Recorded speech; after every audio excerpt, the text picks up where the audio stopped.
Hi, I'm Dave Carroll. I'm a blacksmith. It's kind of my retirement profession, but I really enjoy doing it, and it's kind of a labor of love for me. I discovered blacksmithing when I took my kids down to a museum called the Antique Gas and Steam Engine Museum, and they were with the Boy Scouts at the time. Before I got into blacksmithing, I was kind of towards the end of my career in computer graphics. I had my own business going on, and I did a lot of work both in the oil industry and for Disney, Walt Disney Imagineering, kind of designing what went on at the Disneyland parks. So I had a very good three-dimensional spatial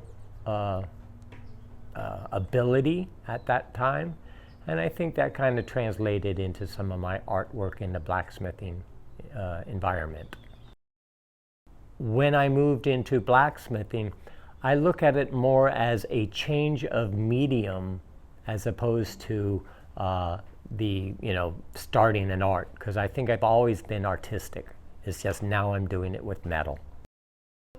I like it because you're making something out of steel, something that is so permanent and lasts so long. It's a medium that a lot of people think, well, that must be so hard to work in. And it is, but I like that. That's part of the challenge. What's my mindset when I'm working?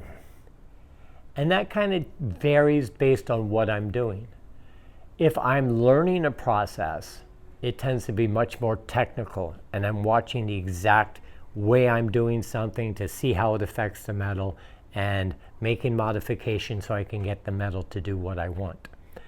But every now and then, as you get into just creating something artistic, it's really when I stop thinking about that process, when I get to the point where my hands just know what to do, and I can now start thinking about, oh, I want the metal to look like this, and I don't have to think about the technical how to do that. And my hands are just doing what I want to make the metal be the way I want it to be. While metal gives us the ability to bend it, unbend it, and kind of do a free redo, there are also a lot of processes that you do not come back from. Metal has a way of being a little vindictive. When you get into doing knives, it tends to remember those little mistakes you made back in the beginning and not present them to you until you've put more time into it. So metal can be quite mean that way. In what ways does blacksmithing and the iron medium benefit me as an individual in my work? I can do things in it that I couldn't do in wood. I hate to sound egotistical, but I'm to the level that I can do almost anything that can be done with iron, I can do. I cherish the opportunities to learn, new techniques and stuff. But that enables me to produce a lot of work that really impresses people. Do I ever think about what it would have been like to be a blacksmith 100, 200, even 500 years ago?